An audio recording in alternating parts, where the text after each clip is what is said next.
Chers étudiants, chères étudiantes, bonjour. Je vais continuer ce cours de physique quantique destiné à la filière SMP le semestre 5. Et dans cette vidéo, je vais présenter la troisième partie du chapitre numéro 5 qui est sur l'oscillateur harmonique quantique.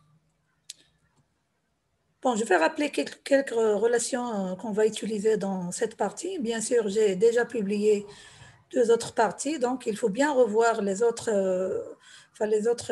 propriétés que j'ai déjà publiées pour pouvoir suivre d'une manière facile, hein, parce que toutes les relations sont liées entre elles.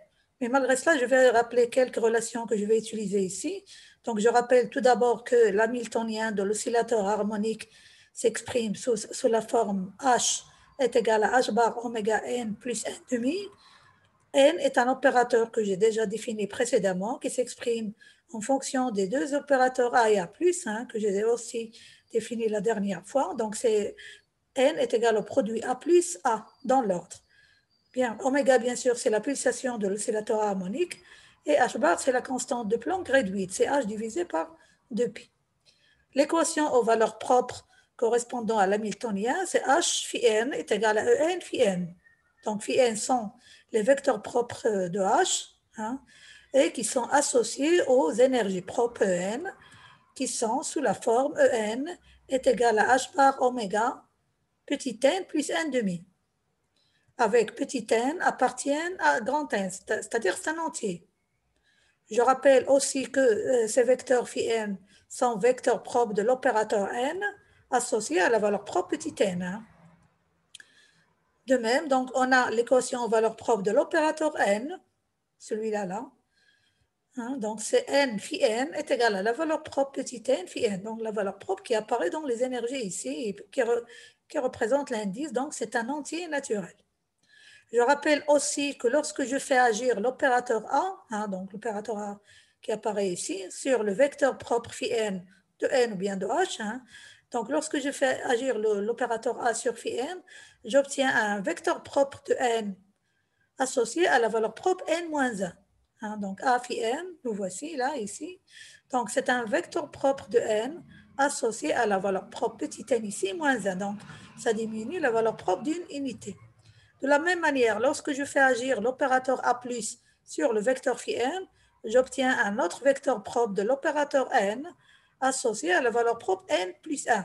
Hein, donc vous voyez là, n-1, n plus 1, qui est la valeur propre associée à ce vecteur A plus phi n. Donc tout ça, c'est un vecteur propre de n. Bien, donc tout ça, nous l'avons déjà vu, et enfin, ce sont les propriétés, les théorèmes que nous avons vus précédemment. Donc il faut bien réviser tout ça et le travailler pour pouvoir suivre, enfin, que vous soyez à l'aise par la suite. Bien, bon, j'ai déjà présenté 3 théorèmes précédemment. Maintenant, je continue donc la présentation des théorèmes. Et ici, on va voir le théorème numéro 4. Donc, ce théorème numéro 4, il indique que les niveaux d'énergie de l'oscillateur harmonique ne sont pas dégénérés. En effet.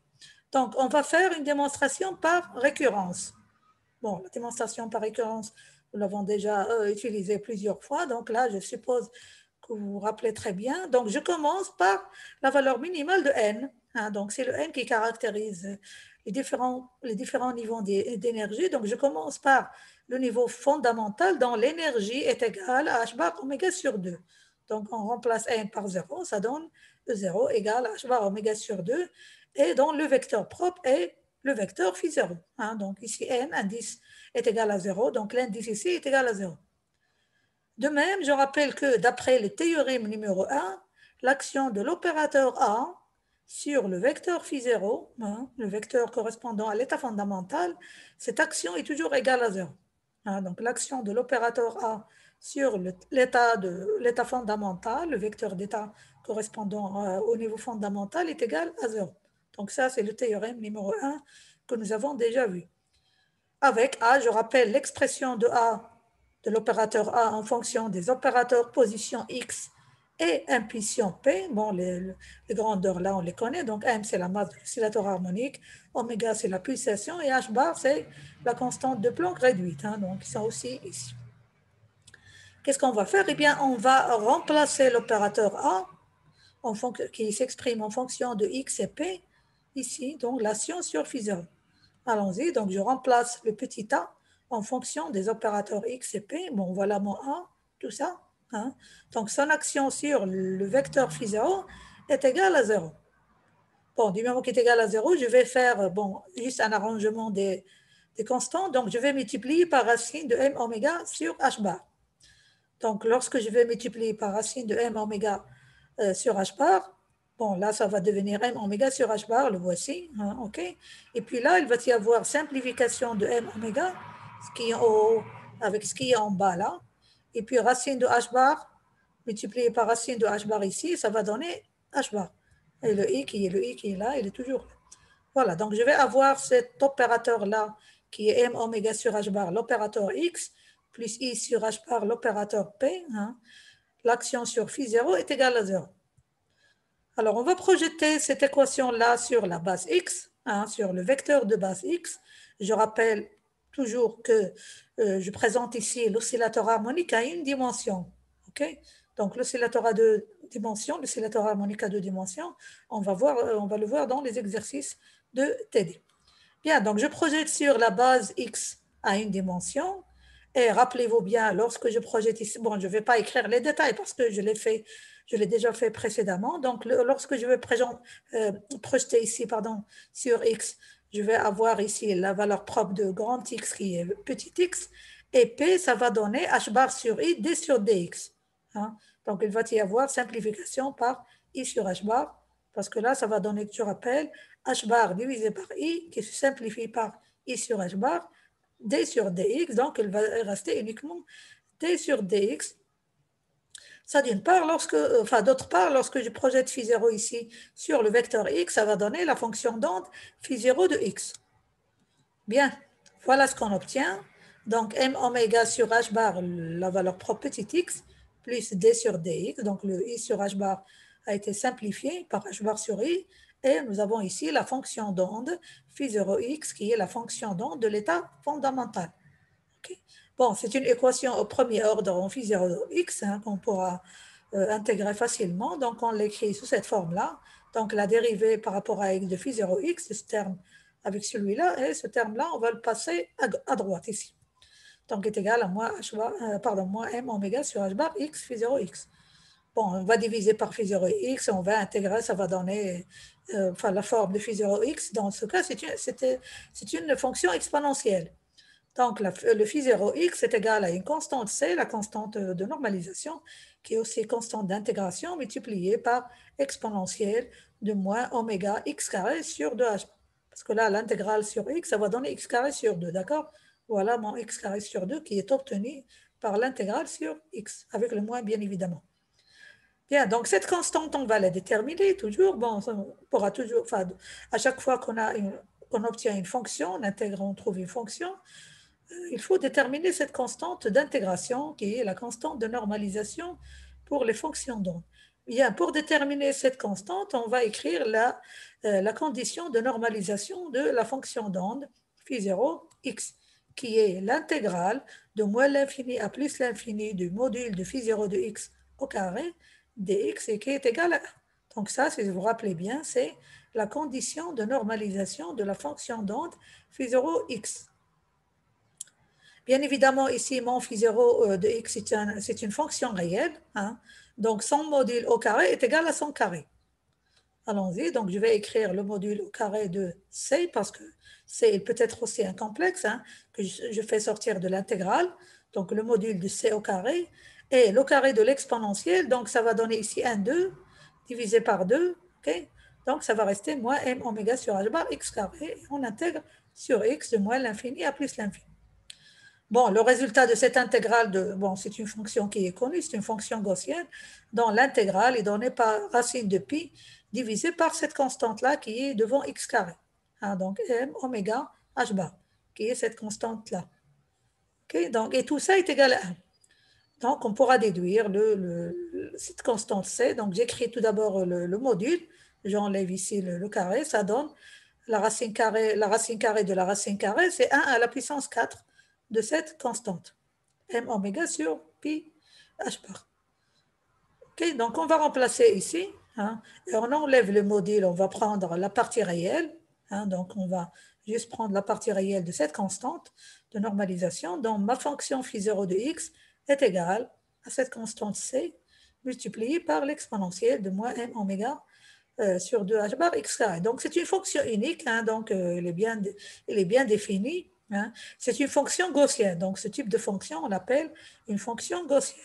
Donc on déduit qu'à l'énergie de l'état fondamental qui est E0, qui est égal à h bar oméga sur 2, que j'ai donné précédemment dans la page précédente, correspond à une fonction propre ou bien un état propre qui est la fonction phi 0 de x. Hein, la voici. Hein, donc il y a une seule fonction, c'est une fonction unique. Autrement dit, mon énergie E0 de niveau fondamental est une énergie qui est non dégénérée.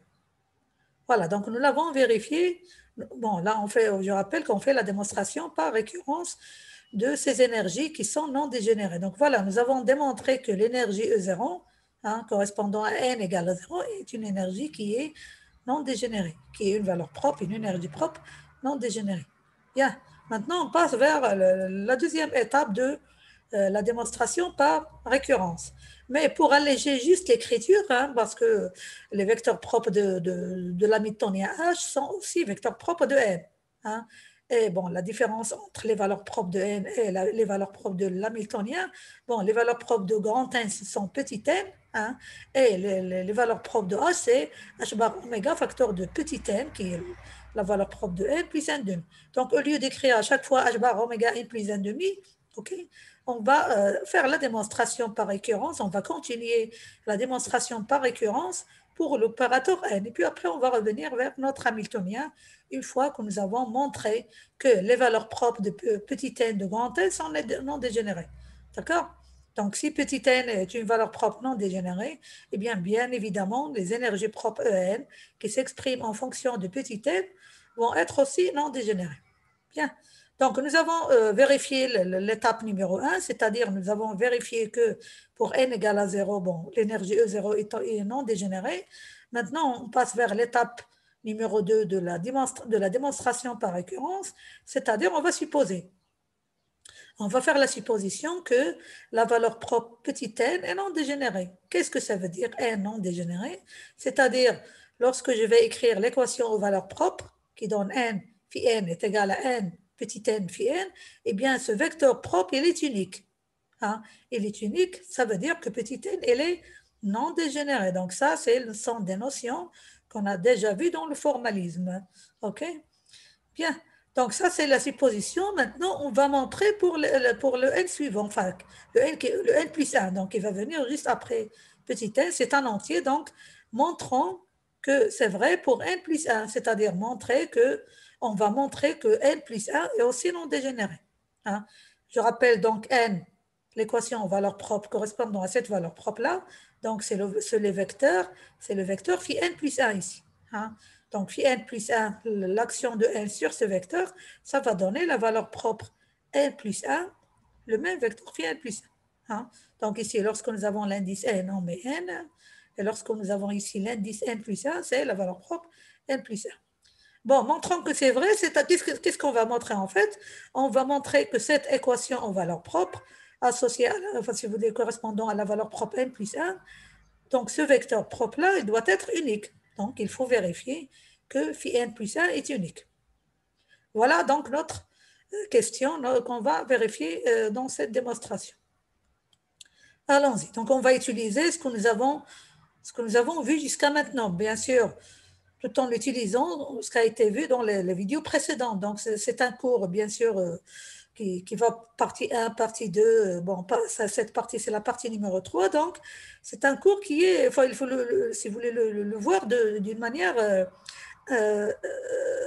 si vous voulez, sous forme de série. Hein. Donc, il faut voir la partie numéro 1, ensuite la partie numéro 2, ensuite cette partie numéro 3 pour que vous compreniez bien qu'est-ce que je suis en train de vous présenter ici. D'accord?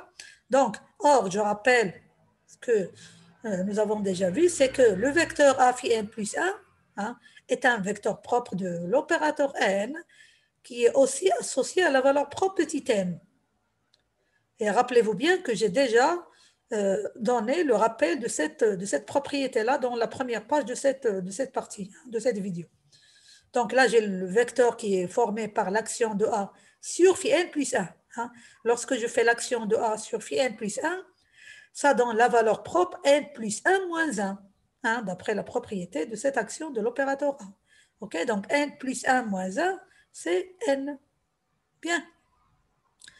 Donc, je peux écrire l'équation aux valeurs propres correspondant à ce vecteur A phi n plus 1. Donc, l'action de n sur tout ce vecteur-là est égale à petit n qui est obtenu par n plus 1 moins 1.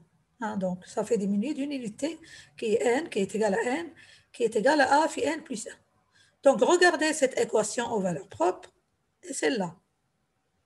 Donc, nous avons le vecteur phi n hein, associé à la valeur propre petit n. Et j'ai aussi le vecteur A phi n plus 1 qui est aussi associé à la même valeur propre petit n. Or, nous avons supposé que n est non dégénéré. Qu'est-ce que ça veut dire? Ça veut dire que ce vecteur-là, A phi n plus 1, et ce vecteur-là, phi n, ce sont le même vecteur propre de la valeur associée à la valeur propre petit n, mais à une constante de proportionnalité près. Hein. Lorsque je multiplie un vecteur par une constante, ça reste toujours le même vecteur. Donc, ce vecteur-là, qui est A phi n plus 1, est le même que ce vecteur phi n à une constante près. OK? Parce que la valeur propre petit n, elle est non dégénérée. Donc, or, je rappelle que nous avons supposé que n est non dégénéré. Ça veut dire que A phi n plus 1, le vecteur A phi n plus 1, est proportionnel au vecteur phi n. Donc, phi n est un vecteur propre de l'opérateur n associé à la valeur propre petit n. Hein, et le vecteur A phi n plus 1 est aussi vecteur propre de l'opérateur grand N associé à la même valeur propre petit n. Or, n est non dégénéré, donc ces deux vecteurs-là, hein, celui-là et celui-là, doivent être proportionnels. Hein, parce qu'il s'agit de même vecteurs propres à une constante près. Voilà la constante de proportionnalité que j'appelle Cn. Qu'est-ce qu'on va faire maintenant? Maintenant, je vais multiplier ici à gauche par l'opérateur A+. Donc, l'opérateur A+, qui est l'opérateur adjoint de A. Donc, je l'introduis ici à gauche et même ici à gauche. Mais bon, là, du moment qu'il y a un opérateur, donc il faut qu'il reste à gauche. Hein. Mais ici, puisque nous avons ici un scalaire, donc le A+, je peux le mettre ici à gauche comme je peux le mettre ici à droite par rapport à Cn. Parce que Cn est un scalaire. OK? Allons-y. Donc, on a A plus multiplié par A, donc je multiplie ici à gauche, est égal à Cn A plus, bon, on l'a multiplié à gauche, mais on pourra le faire passer à droite par rapport à Cn. Mais là, il doit rester ici, avant le vecteur, d'accord? Donc j'ai A plus A phi n plus 1, hein, est égal à Cn A plus phi n. Donc ça, c'est juste la multiplication par A plus de cette équation. Regardez ici, j'ai A plus A, d'accord? Et A plus A, j'ai déjà rappelé dans la première page de cette partie, donc c'est autre que l'opérateur n. Donc ceci est égal à n phi n plus 1. OK?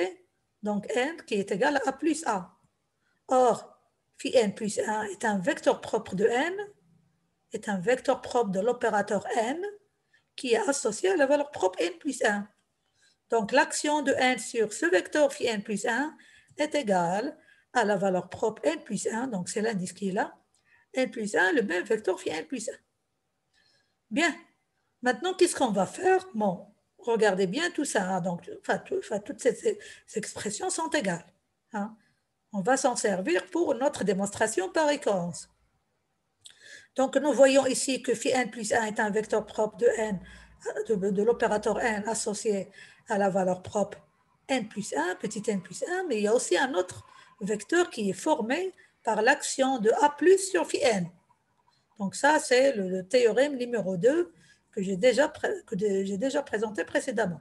Donc j'ai ce vecteur phi n plus 1 et aussi le vecteur A plus phi n sont tous les deux vecteurs propres de l'opérateur n associés à la même valeur propre petit n plus 1.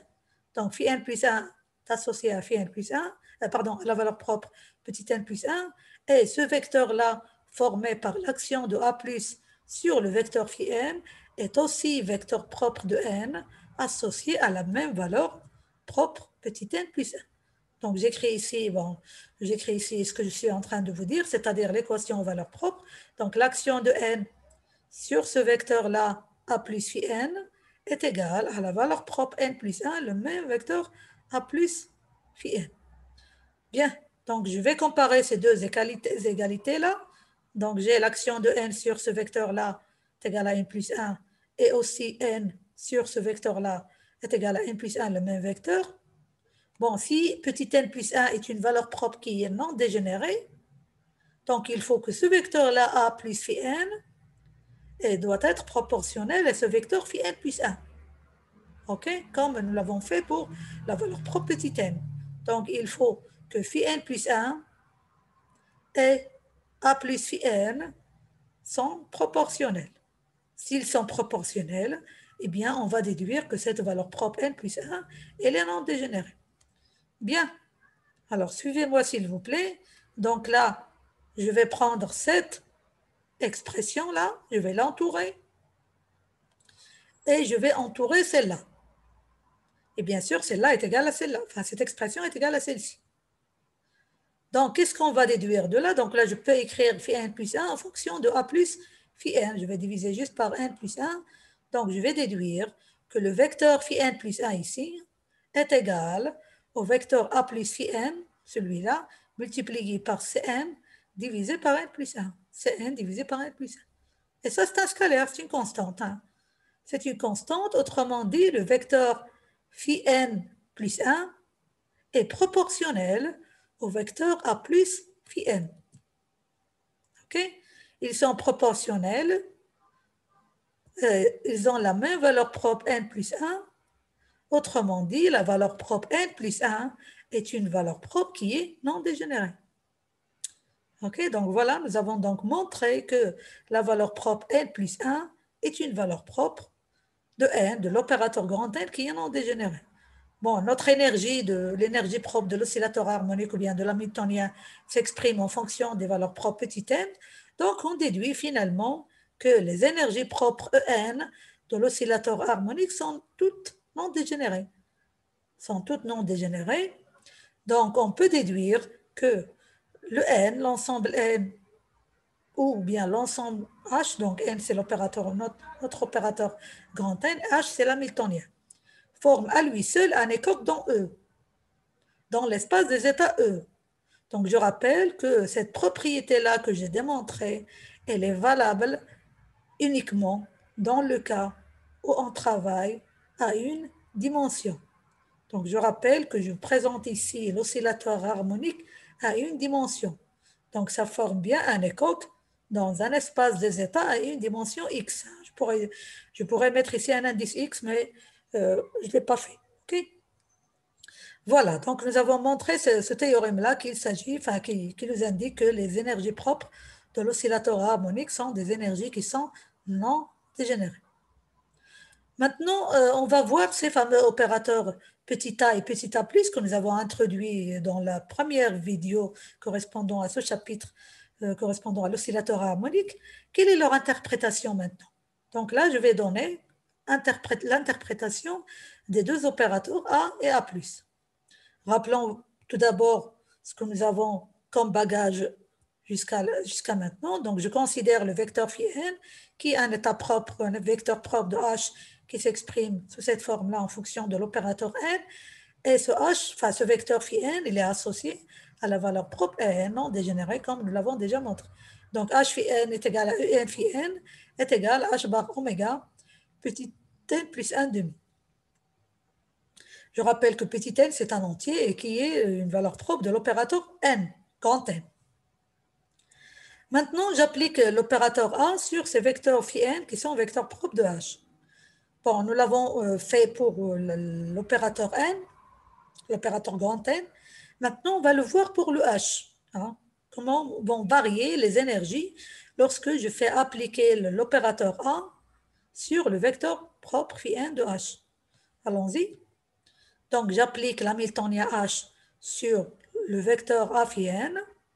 Je remplace mon H par son expression, hein, h bar oméga n plus 1 demi est le vecteur A phi n. Or, nous avons déjà vu pour l'opérateur n.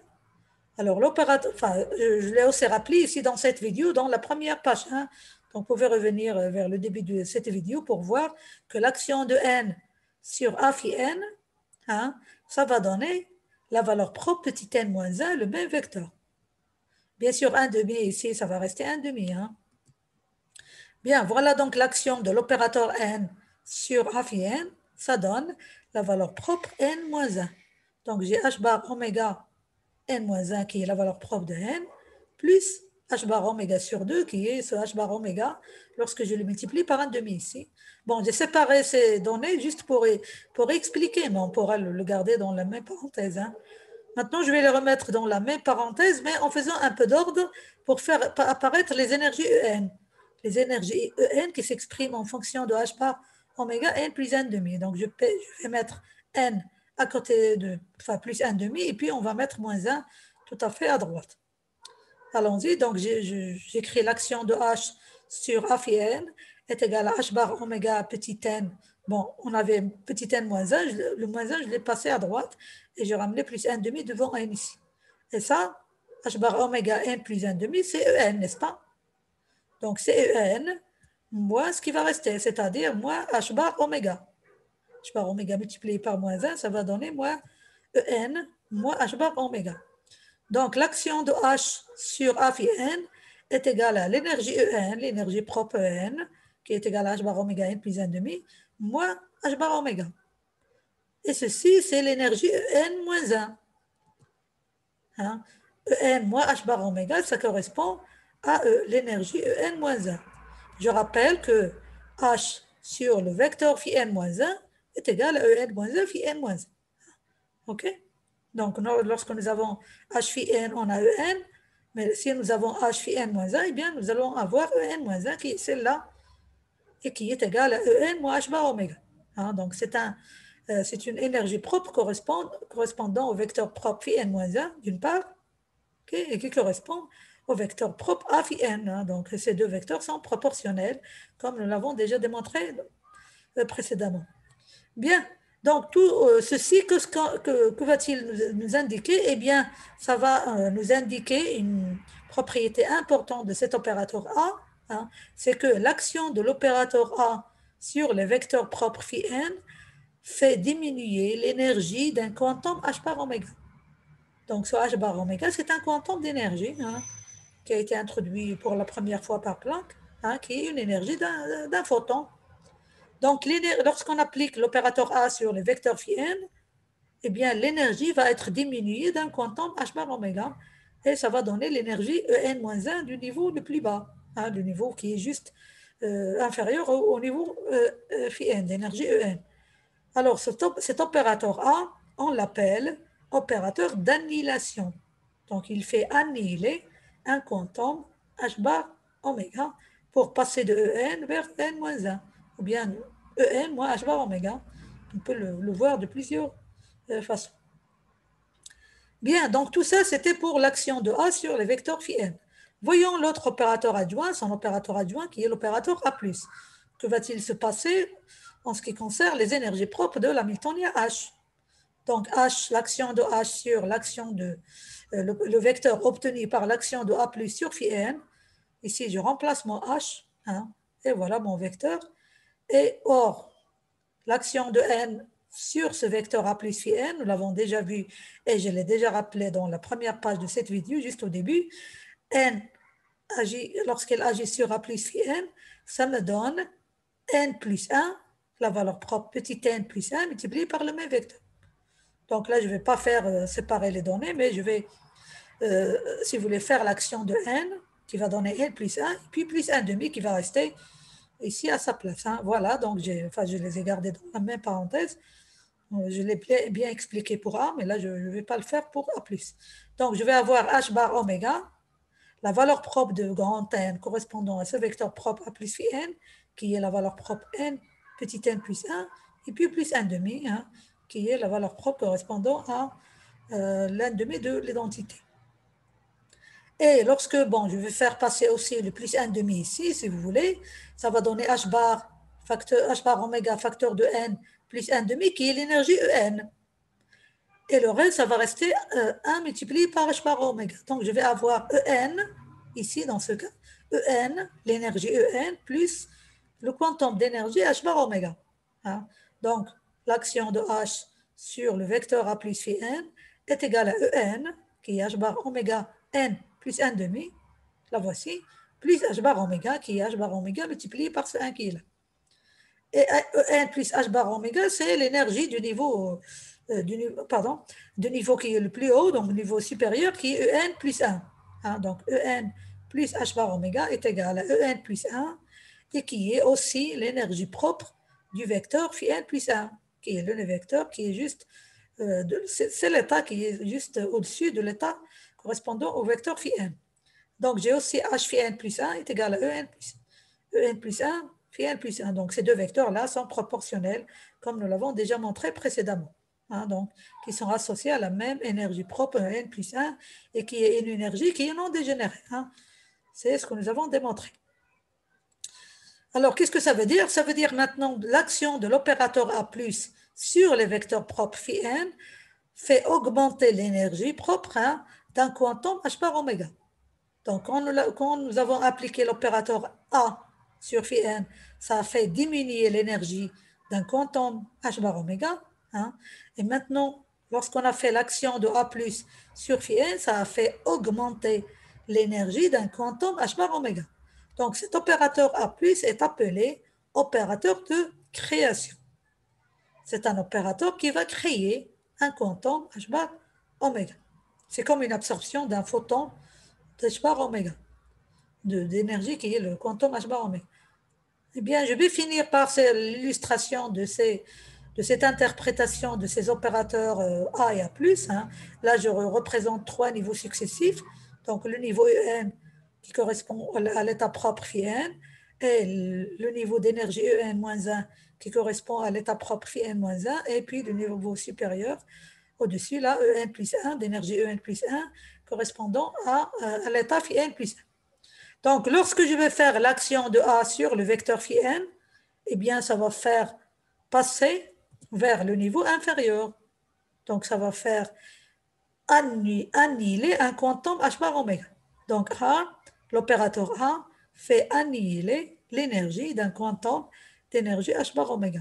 Donc, ça passe du niveau En vers le niveau En-1. C'est un opérateur qu'on appelle opérateur d'annihilation. C'est ça c'est cette appellation qu'on va leur donner dorénavant. Okay? L'opérateur A+, il fait passer vers le niveau au-dessus, là, le niveau supérieur d'énergie En plus 1. Donc, il fait créer un quantum d'énergie H bar oméga. Donc, c'est cet opérateur A+, on va l'appeler opérateur de création. Bon, là, c'est comme une sorte d'émission d'un photon d'énergie H bar oméga. Et ici, c'est comme une sorte d'absorption d'un photon d'énergie H bar oméga. Donc, voilà l'interprétation de ces deux opérateurs A et A+.